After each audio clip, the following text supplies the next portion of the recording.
So I've been throwing around the idea of doing another like daily kind of like show. Unlike the other one that I did where I just felt like I was losing my mind, I like want to keep this like sustainable. Still trying to figure that out. Also, I haven't been feeling the best the past couple of days, so I haven't been able to run, and it's it's kind of killing me just because it's just a good time to think and get outside. I'm going on a run, a short run. Don't want to overdo it.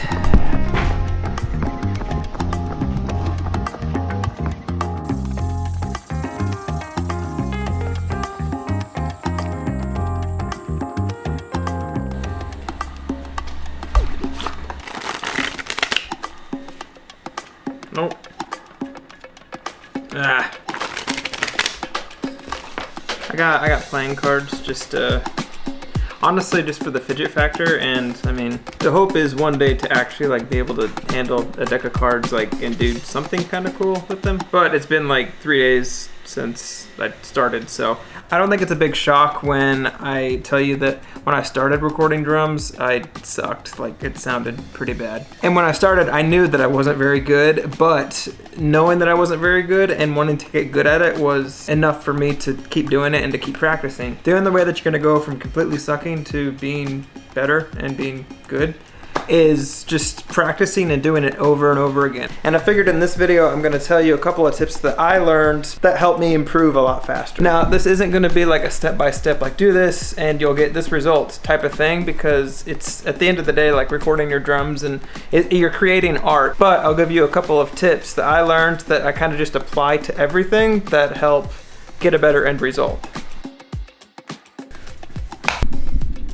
I'm going to break it up into 3 separate categories: tuning, mic placement, how they're played.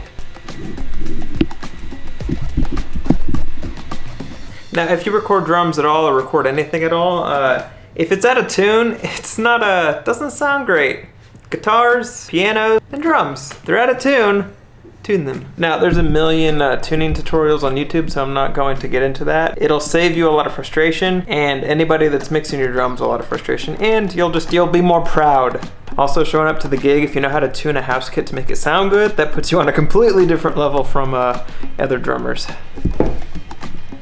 Now, microphone placement is it's something that's very like subjective, and there's a million ways to do it. I've just found ways that work for me and the way that I like my drums to sound. As a general rule, I like to have my microphones pointing halfway between the center of the drum head and the edge of the drum head. But like I said about tuning, there's a million different videos on YouTube that you can check out. About mic placement, I have a couple on my channel. Mic placement, important.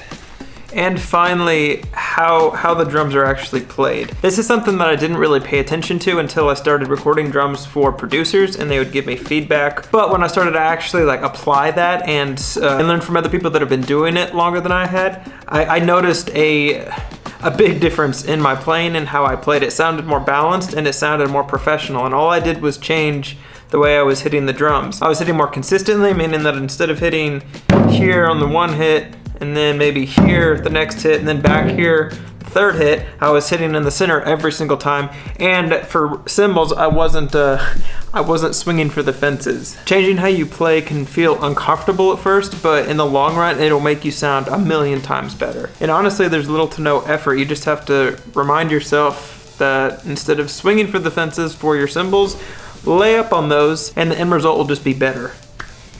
All right, that concludes John's drum tracking workshop. Tune in next time for more great, amazing tips on Post-it notes placed on a kick drum.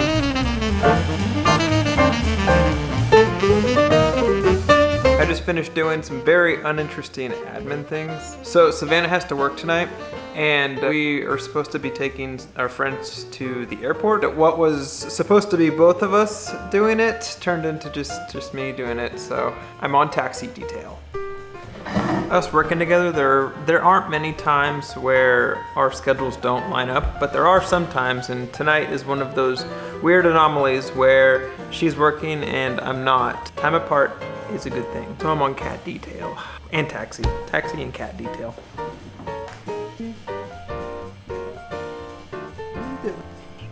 Oh, don't be like that. The thing about cats are they only hang out with you when they want to hang out with you, and that's it. What are you doing? Come here.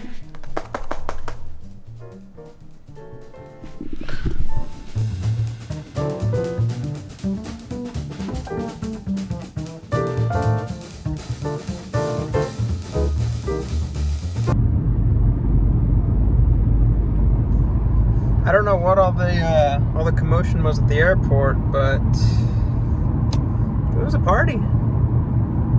But I'm not flying.